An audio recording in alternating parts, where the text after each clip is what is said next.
Hi friends, രജനീസ് കിച്ചൻ്റെ പുതിയ വീഡിയോയിലേക്ക് എല്ലാവർക്കും സ്വാഗതം. ഇന്നത്തെ വീഡിയോ എന്ന് പറയുന്നത് നമ്മൾ കുട്ടികളിൽ ഉണ്ടാവുന്ന അകാലനര വരാതിരിക്കാൻ നമുക്ക് എന്തൊക്കെ ചെയ്യാൻ പറ്റും എന്നുള്ളതാണ്. അപ്പം നമുക്ക് അതിനുള്ള ടിപ്സും ഒക്കെയാണ് ഇന്നത്തെ വീഡിയോയിൽ പറയുന്നത്. അപ്പോൾ ഒന്നാമത്തെ ടിപ്സ് എന്ന് പറയുന്നത് നമ്മളൊക്കെ ചുറ്റുള്ള സാധനങ്ങൾ വെച്ചിട്ടുള്ള നമുക്ക് ടിപ്സ് തന്നെയാണ് കേട്ടോ പറയുന്നത്. അപ്പോൾ ഇത് കറിവേപ്പില. അപ്പോൾ നമ്മളൊക്കെ വീട്ടിൽ ഒരു കറിവേപ്പിലെങ്കിലും ഇല്ലാത്ത വീടുണ്ടാവില്ല. ഇല്ലാത്തവരുണ്ടെങ്കിൽ ഒരു കറിവേപ്പിലെങ്കിലും വെച്ച് പിടിപ്പിക്കുക. കറിവേപ്പില നമുക്ക് അത്യാവശ്യമാണ്. നമ്മളെ മുടിക്ക് വളരെ മുടീൻ്റെ നീളം കൂടാനും ഉള്ളു വെക്കാനും അതുപോലെ അകാലനര ഒഴിവാക്കാനും ഒക്കെ കറിവേപ്പില വളരെ നല്ലതാണ്. അപ്പം കറിവേപ്പില നമുക്കൊരു പിടിയോളം കറിവേപ്പില എടുക്കണം. അപ്പോൾ ഇത് ഞാൻ കറിവേപ്പില ചെടിച്ചട്ടിയിൽ എങ്ങനെ ഉണ്ടാക്കാമെന്നുള്ള ഒരു വീഡിയോ ഇട്ടിട്ടുണ്ട്. അപ്പോൾ ആരെങ്കിലും വീട്ടിൽ കറിവേപ്പില ഇല്ലെങ്കിൽ ആ വീഡിയോ ഒന്ന് കണ്ടു വെക്കുക. ഒരു ചെറിയ തൈ മതി, നമുക്ക് കുറേ ഇഷ്ടം പോലെ ഉണ്ടാക്കാൻ. അപ്പോൾ ഇതെല്ലാം നമുക്കിതുപോലെ ഏർന്നെടുത്തതിൻ്റെ ശേഷം നമുക്കിതൊന്ന് കഴുകിയെടുക്കുകയാണ് വേണ്ടത്. നമുക്ക് കുറച്ച് വെള്ളത്തിലിട്ട്, അപ്പോൾ ഇപ്പം നിപ്പിയൊക്കെ ഉള്ളതുകൊണ്ട് തന്നെ നമുക്കുള്ള വീട്ടിലുള്ളതാണെങ്കിൽ നന്നായിട്ട് കഴുകിയെടുക്കണം. അപ്പോൾ പക്ഷികളുടെ കാട്ടോ അങ്ങനെയൊന്നും ഉണ്ടാവാൻ പാടില്ല. ഇത് നമ്മൾ അങ്ങനെ തന്നെ കഴിക്കുന്നതായതുകൊണ്ട് നല്ല വൃത്തിക്ക് എടുക്കണം. അപ്പോൾ നന്നായിട്ട് കഴുകി വെള്ളമൊക്കെ വാർത്തെടുത്തതിന് ശേഷം ഇതിനോടൊപ്പം വേണ്ടത് 1 കപ്പ് തൈരാണ്. അപ്പോൾ വീട്ടിലുണ്ടാക്കിയ തൈര് തന്നെ എടുക്കാൻ ശ്രമിക്കുക. ഇനി അഥവാ വീട്ടിലുള്ളതില്ലെങ്കിൽ നമ്മൾ വാങ്ങിച്ചതായാലും മതി. ഇതിന് നമുക്ക് മിക്സീൻ്റെ ജാറിലേക്ക് ഈ തൈരിന്ന് അല്പം ഇതിലേക്ക് ഒഴിച്ചു കൊടുക്കുക. കാരണം ഒന്നിച്ചൊഴിച്ച് കഴിഞ്ഞാൽ ഇല നമുക്ക് നന്നായിട്ട് അരിഞ്ഞ് കിട്ടൂല. അപ്പോൾ അതിന് ശേഷം നമ്മൾ ഈ വെള്ളം വാർത്ത് വെച്ചിട്ടുള്ള കറിവേപ്പിലയും കൂടെ ഇട്ട് കൊടുത്തിട്ട് നന്നായിട്ടൊന്ന് പേസ്റ്റ് ആക്കി എടുക്കുക ചെയ്യേണ്ടത്. അപ്പോൾ 1-2 പ്രാവശ്യം ഒന്ന് നീക്കിയിട്ട് കൊടുത്ത് നന്നായിട്ട് ഒന്ന് പേസ്റ്റ് ആക്കി എടുക്കുകയാണ്.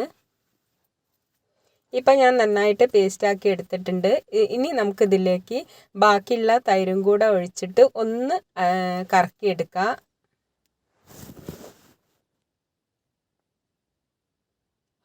ഇത് ഒന്നും കൂടെ കറക്കി എടുത്തിട്ടുണ്ട്. ഇതിനി നമുക്കൊരു സ്ട്രെയിനറിലേക്ക് ഒന്ന് അരിച്ചെടുക്കുകയാണ് വേണ്ടത്. ഒന്ന് അരിപ്പയിലേക്ക് ഒഴിച്ച് നമുക്കിതൊന്ന് അരിച്ചെടുക്കുകയാണ് വേണ്ടത്. ഇത് നന്നായിട്ട് ഞെക്കി പിഴിഞ്ഞ് അരിച്ചെടുക്കുക. അപ്പോൾ കറിവേപ്പിലയിലുള്ള സത്തൊക്കെ കിട്ടത്തക്ക വിധത്തിൽ നന്നായിട്ട് പ്രസ് ചെയ്ത് പിഴിഞ്ഞെടുക്കുക. ഇതിന് പകരം നമുക്ക് കൈകൊണ്ട് പിഴിഞ്ഞെടുത്താലും മതി. ഇതിനി നമുക്ക് ഒരു കപ്പിലേക്ക് ഒഴിക്കുക.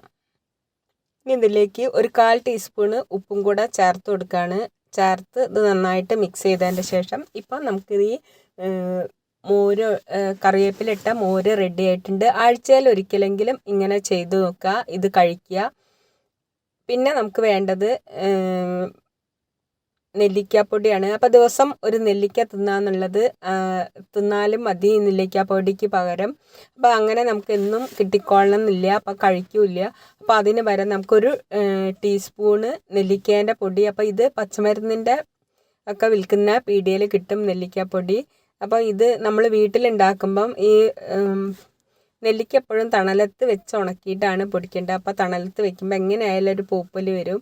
അപ്പോൾ അതിൽ നല്ല നമുക്ക് വാങ്ങിച്ച നല്ല വൃത്തിയുള്ള പൊടിയാണ്. ഇനി ഇതിലേക്ക് അതേ അളവിൽ 1 ടീസ്പൂൺ അളവിൽ തേനാണ് ഒഴിക്കുന്നത്.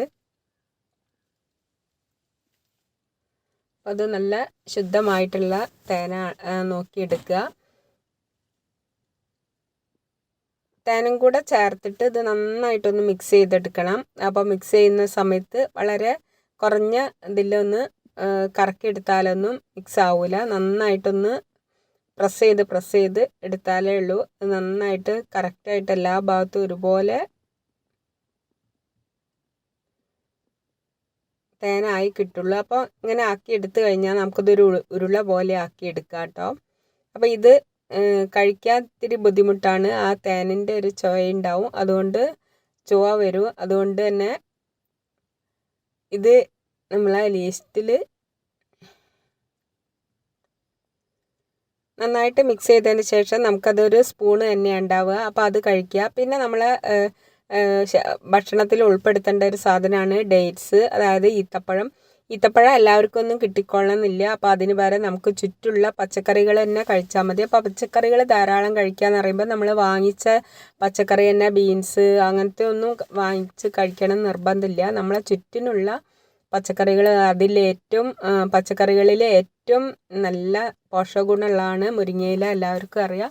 അത് ശരീരത്തിലെ ഉള്ളിലേക്ക് കഴിക്കാനും മുടിയിൽ അല്ലാതെ താളിയായിട്ട് തേക്കാനും ഒക്കെ നല്ലതാണ്. അതിനൊന്നും നമുക്കിപ്പം മുരിങ്ങയില വളരെ കുറവാണ്. ഈ ഒരു സീസണിൽ മുരിങ്ങയില ധാരാളം കിട്ടുക പറഞ്ഞാൽ വളരെ ചുരുക്കമാണ്. ഇതിന് നമുക്ക് ആദ്യം മുരിങ്ങയില നുള്ളുന്നതിൻ്റെ മുന്നേ അതിൻ്റെ ഉള്ളിലെ പുഴു ഉണ്ടോയെന്നൊക്കെ നോക്കണം. അപ്പോൾ ഈ മുരിങ്ങയില നമുക്ക് തോരനാക്കിയിട്ടും വെറുതെ വാട്ടിയിട്ടും ഒക്കെ കഴിക്കാം. ഈ തോരൻ്റെ വീഡിയോ ഞാൻ ഇട്ടിട്ടുണ്ട്. ഒട്ടും കട്ടയില്ലാതെ നല്ല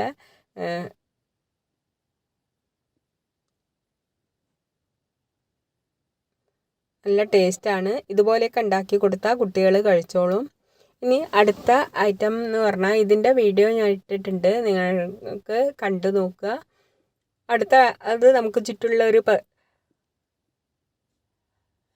നമുക്ക് സുലഭമായിട്ട് കിട്ടുന്ന ഒരു പച്ചക്കറി തന്നെയാണ് പപ്പായ. പപ്പായയും നമ്മളെ ഭക്ഷണത്തിൽ ഉൾപ്പെടുത്തുക. പപ്പായ ഇതുപോലെ ഒട്ടും കട്ടില്ലാതെ ഉണ്ടാക്കുന്ന ഇങ്ങനെയുള്ള വീഡിയോ ഞാൻ ഇട്ടിട്ടുണ്ട്. ഇതുപോലെ നമുക്ക് കിട്ടുന്ന പച്ചക്കറികളൊക്കെ കഴിക്കുക. ഈ രീതിയിൽ നമുക്ക് നമ്മളെ കുട്ടികൾ ചെറുപ്പത്തിലെ ഈ ഒരു ശീലങ്ങളൊക്കെ തുടർന്ന് കഴിഞ്ഞാൽ ഒരു 16-17 വയസ്സിലാണ് അകാലനര വരിക. അത് വരാതിരിക്കാൻ ഇതുപോലെ ചെയ്യുക. അപ്പോൾ എപ്പോഴും ചെയ്യുന്ന സമയത്ത് 1-2 ദിവസം ചെയ്തുകൊണ്ട് കാര്യമില്ല. അത് കുറേ ദിവസം, അതായത് മാസങ്ങളോളം ചെയ്താലേ ഉള്ളൂ ഈ നമ്മൾ ഏത് ചികിത്സയാണെങ്കിലും അതിനൊരു ഗുണം ഉണ്ടാവുള്ളൂ. ഒരു 6 മാസമെങ്കിലും ചെയ്യണം. അപ്പോഴാണ് അതിന് കറക്റ്റ് ഒരു റിസൾട്ട് കിട്ടുള്ളൂ.